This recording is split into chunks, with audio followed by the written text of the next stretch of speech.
Glória a Deus, cumprimento os irmãos com a paz do Senhor, amém? Nós estamos dando início a mais uma escola bíblica dominical online nessa manhã de domingo. E antes de nós começarmos o nosso estudo, queria estar fazendo uma breve oração aos irmãos, com os irmãos. Senhor Deus e Pai, em nome de Jesus, nós estamos diante da Tua presença. Nós agradecemos ao Senhor por esse momento, Pai, que nós vamos aprender mais da Tua palavra. Peço que o Senhor venha falar comigo primeiro, para que eu venha passar aos Teus filhos, Pai, mais a Tua palavra. É isso que eu peço e agradeço ao Senhor, em nome de Jesus. Amém. Nessa manhã nós vamos, o nosso tema, é reconhecendo defeitos para corrigi-los, Para nós corrigirmos alguma coisa, nós temos que reconhecer aonde está o erro. E nessa manhã nós vamos aprender mais da palavra. O texto áureo que nós vamos usar se encontra ali em Gálatas, no capítulo 5 e versículo 25, que diz assim: se vivemos em espírito, andemos também em espírito. É melhor prevenir, A Bíblia está repleta de advertências contra as obras da carne, de que vêm ser repudiadas pelos cristãos, Existe então uma gradação de pecados, e nós vamos falar sobre três nessa manhã. O primeiro é entristecer. A palavra que se encontra ali em Efésios capítulo 4 versículo 30 diz assim: e não entristeçais o Espírito Santo de Deus, no quais estáis selados para o dia da redenção.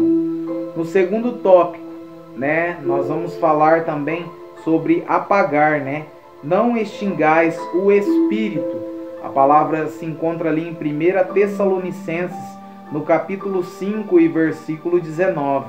E o terceiro é não resistir, homens de dura cerviz, incircuncisos de coração e ouvido, vós que resistis ao Espírito Santo. Atos, no capítulo 7 e versículo 51. Para nós também aprendermos mais nessa manhã, nós vamos falar sobre deixar o mal e apegar-se ao bem. O pecado original, então, cometido por Adão e Eva, ele desencadeou uma série de outros pecados, que são condenáveis por Deus. O primeiro é o egoísmo. O que é o egoísmo? Consideramos o egoísmo como um pecado básico, porque ele é o primeiro fruto da cobiça, que está na raiz de todos os pecados. Vamos ler ali em Tiago 1,14. Cada um, porém, é tentado pelo próprio mau desejo, sendo por esse iludido e arrastado. Então, o egoísmo aí é um pecado que é condenável por Deus.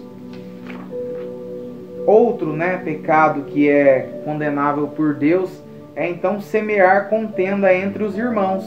Considerando o pecado abominável, o Senhor abomina o semeador de contendas, pois este desestabiliza a igreja, o corpo de Cristo, lançando irmão contra irmão. É muito, muito ruim, esse pecado de contenda entre os irmãos,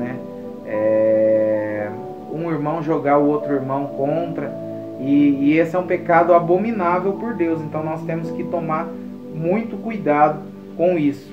O texto se encontra ali em Provérbios 6, do 16 ao 19. Nós vamos ler, e fala mais no versículo 19 sobre esse pecado abominável por Deus. Provérbios, irmãos, perdão.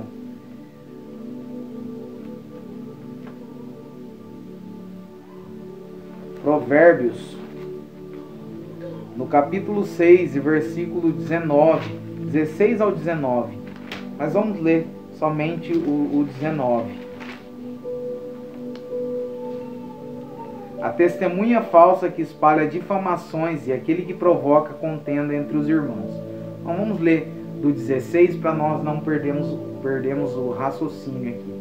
As 6 atitudes que o Senhor odeia, 7 atitudes que ele detesta: olhos arrogantes, língua mentirosa, mãos que derramam sangue inocente, coração que maquina planos perversos, pés que se apressam em fazer o mal, a testemunha falsa que espalha difamação e aqueles que provocam contenda entre os irmãos.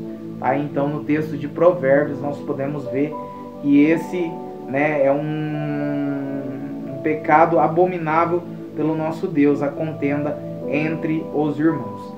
A presunção é outro pecado desse que Deus também condena, né? A presunção então é o quê? É a opinião muito elevada que temos de nós mesmos. É um dos primeiros males que existem do fundo da nossa personalidade. É a opinião muito elevada de nós mesmos, né? Nós acharmos que nós somos aquilo que na verdade não somos, né? No fundo da nossa personalidade. A outra é a complacência, né? Um pecado abominável também por Deus. A complacência é a disposição da pessoa em se permitir praticar erros que muitas vezes não suporta nos outros. Ela pratica o erro, mas ela não permite que outras pessoas praticam aquilo. Então isso é a complacência, também é outro pecado abominável por Deus. O outro pecado também abominável por Deus é a duplicidade de atitudes. Duplicidade é o estranho comportamento cheio de falsidade, hipocrisia, dissimulação e dolo, inteiramente em desacordo com a vontade de Deus. Né? Em Salmo 119, versículo 113, diz sobre esse pecado. Né? Vamos ler ali. Salmo 119, versículo 113. Diz assim: detesto os inconstantes, mas amo a tua lei.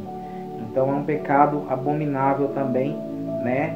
A duplicidade de atitudes, pessoas inconstantes na presença de Deus. Que nós sejamos constantes, né? A outra é a covardia, né? Covarde é a pessoa que não tem coragem de olhar de frente à vida, às coisas ou pessoas. Por isso está sempre dissimulada, tendente à falsidade, agindo por trás e nunca assume uma posição. É o oposto do que Jesus disse em Mateus 5,37. Né? Vamos ler Mateus 5,37.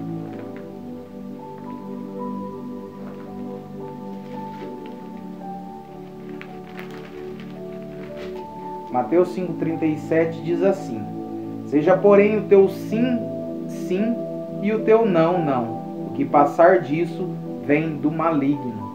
Né? Então, que nós sejamos, a nossa palavra venha a ser sim, sim e não, não. Porque outro pecado, né, que Deus abomina é a covardia, sermos covardes. Né? Então, nós vamos falar agora qual a relação entre o pecado e o cristão. Então não há relação nenhuma, né? Os cristãos são lavados pelo sangue de Jesus, portanto estão livres de pecado. É certo que permanecem alguns traços de fraqueza inerentes à natureza humana, mas esses são tratados pelo Espírito Santo no processo de santificação. O Espírito Santo também exalta a graça de Deus, esse favor imerecido. Então a graça de Deus é favor imerecido, você não merece, mas você tem, que é muito mais poderoso do que qualquer poder do pecado ou da morte. Né? Agora nós vamos falar sobre o princípio fundamental da vida cristã. Qual é o princípio fundamental da vida cristã? É o amor, né? Todo crente deve ter forças para fugir do pecado, pelo amor que dedica a Jesus. Deve cortar de vez relações que podem levá-lo de alguma forma a pecar. Nós vamos colocar um exemplo aqui, né? Quando, por exemplo, um casal que se ama de verdade, cada cônjuge procura agradar o outro, não é verdade? Praticando coisas que ele gosta, coisas que lhe tragam alegria e prazer, evitando mágoas ao parceiro, até deixando de praticar aquilo que gosta, tudo por amor. Então assim também é o crente, né? De fato que ama o Senhor, procura não praticar coisas que o desagradam. Essas coisas que eu citei aqui, o verdadeiro cristão, ele procura não praticar essas coisas, né? Para que não venham desagradar ao nosso Deus. Quem ama Jesus aprende a amar o seu próximo também, como a si mesmo. A palavra de Deus diz: amai-vos uns aos outros, é o primeiro fundamento da vida cristã, né? E a recomendação, a vigilância, né? A recomendação do apóstolo é para o crente despertar, pois a vinda do Senhor está próxima, rejeitar as obras das trevas e se apegar às obras da luz, né? Então qualquer pecado nunca é praticado sozinho, né? Sempre vem acompanhado de outros. Por exemplo, no caso de Adão e Eva, teve lugar a cobiça, a inveja, a exaltação e por final a desobediência. Então cada cristão deve o quê? Deve entender que não pertence mais a esse mundo, né? Sua vida agora está em Jesus. Mas é preciso a cada dia buscar santificação, né? É um processo, dia após dia nós devemos buscar a santificação, né? Deixando, né, todo pecado que tão de perto nos rodeia e seguir firme, porque é fato de que aquele que permanecer fiel até o fim, esse será salvo. Então que nós venhamos abandonar o pecado, abandonar essas coisas que foram ditas aqui nessa manhã, o egoísmo, deixa eu citar novamente aqui, né? Que nós venhamos abandonar o egoísmo, né? Contendas entre os irmãos, de semear a contenda entre os irmãos, a presunção, a complacência, a duplicidade de atitudes, né? A covardia, e que nós venhamos estarmos firmes, né? Para que nós venhamos ser salvos, para que nós venhamos alcançar a salvação, em nome de Jesus. Deus abençoe a sua vida. Esse foi o estudo nessa manhã. Peço que Deus fale melhor ao seu coração. Fiquem todos com Deus e até semana que vem, se assim Deus nos permitir.